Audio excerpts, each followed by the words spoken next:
नमस्कार, धर्म ज्ञान के दर्शकों का हमेशा की तरह स्वागत है। मैं हूं आपके साथ कविता राणा। हिंदू बहुल भारत में आज भी कई ऐसे प्रदेश हैं जहां हिंदू की संख्या शून्य की ओर है। उनकी आबादी अन्य धर्मों की तुलना में अल्पमत है और ऐसे में उन्हें उनका हक दिलाने के लिए एक्शन में आई मोदी सरकार ने कुछ ऐसा किया है जिसे सुनकर आप भी अचंभित हो जाएंगे। जी हाँ, हिंदू धर्म जिसका इतिहास देखिए सदियों पुराना है, समुद्र की तरह है। जितना इसकी गहराई में जाएंगे ये उतना ही गहरा होता जाएगा। कहते हैं सनातन धर्म पृथ्वी के सबसे प्राचीन धर्मों में से एक है। हालांकि इसके इतिहास के बारे में अनेक विद्वानों के अपने अपने तर्क हैं।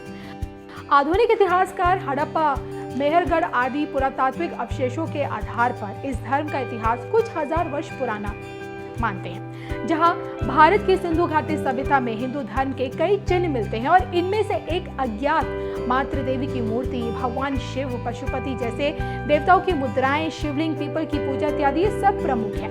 इतिहासकारों के एक दृष्टिकोण के अनुसार इस सभ्यता के अंत के दौरान मध्य एशिया से एक अन्य जाति का आगमन हुआ जो स्वयं को आर्य कहते थे और संस्कृत नाम की एक हिंदू यूरोपीय भाषा बोलते थे और उनका मूल स्थान भारत ही था।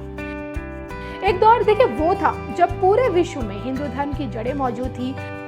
भारत में हिंदू की सबसे बड़ी आबादी मिलती थी, लेकिन आज हिंदू बहुल भारत में ही देश के कई प्रदेशों में इनकी आबादी शून्य होती जा रही है और इसकी जानकारी खुद मोदी सरकार ने देश की सर्वोच्च कोर्ट यानी कि सुप्रीम कोर्ट को बताई है। मोदी सरकार का कहना है कि जिन राज्यों में हिंदुओं की संख्या कम है वहां की सरकारें उन्हें अल्पसंख्यक घोषित कर सकती है। जैसे देखिए महाराष्ट्र ने 2016 में यहूदियों को अल्पसंख्यक समुदाय का दर्जा दिया था, वैसे ही राज्य धार्मिक या भाषाई अल्पसंख्यक का दर्जा दे सकते हैं। कर्नाटक ने भी देखिए उर्दू, तेलुगु, तमिल, मलयालम, मराठी, तुला, लमानी, हिंदी, कोंकणी और गुजराती को अपने राज्य में अल्पसंख्यक भाषाओं का दर्जा दिया था। ठीक इसी तरह देश के देखिए जिन जिन राज्यों में हिंदुओं की संख्या घटती जा रही है वहां उन्हें अल्पसंख्यक का दर्जा मिलना चाहिए और इसको लेकर सरकार द्वारा कोर्ट में हलफनामा भी दाखिल किया गया और इस हलफनामे में सरकार ने यह दावा किया 9 राज्यों में हिंदू अल्पसंख्यक है।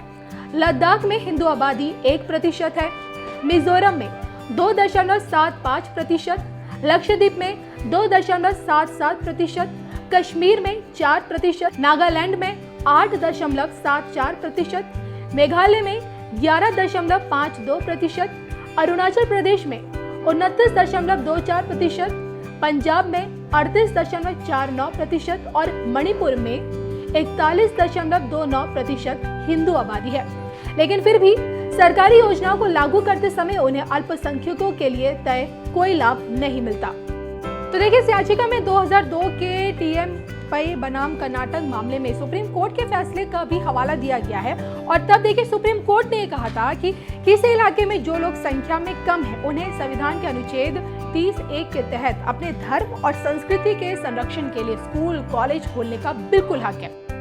इसके अलावा सरकार का कहना है कि जिस तरह पूरे देश में अल्पसंख्यक चर्च संचालित स्कूल या मदरसे खोलते हैं वैसे इजाजत हिंदुओं को भी 9 राज्यों में मिलनी चाहिए और इन स्कूलों को देखिए विशेष सरकारी संरक्षण मिलना चाहिए। और इसके अलावा केंद्र ने भी ये कहा है कि सिर्फ राज्यों को अल्पसंख्यकों के विषय पर कानून बनाने का अधिकार नहीं दिया जा सकता क्योंकि ये संविधान और सुप्रीम कोर्ट के कई निर्णयों के विपरीत होगा। फिलहाल तो देखिए सुप्रीम कोर्ट ने इस मामले की सुनवाई 10 मई के लिए टाल दी है और सत्ता पर काबिज मोदी सरकार जो कि सबका विकास, सबका विश्वास की तर्ज पर चलती है, इसी सरकार में देखिए कॉरिडोर के जरिए काशी विश्वनाथ धाम को भव्य और दिव्य होता देखा गया।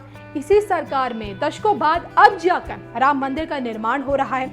इसी सरकार में देश का अध्यात्म और हिंदुत्व रंग देखने को मिल रहा है और अब देश के जिन प्रदेशों में देखिए हिंदू अल्पमत है उन्हें उनका हक दिलाने के लिए मोदी सरकार आगे आई है।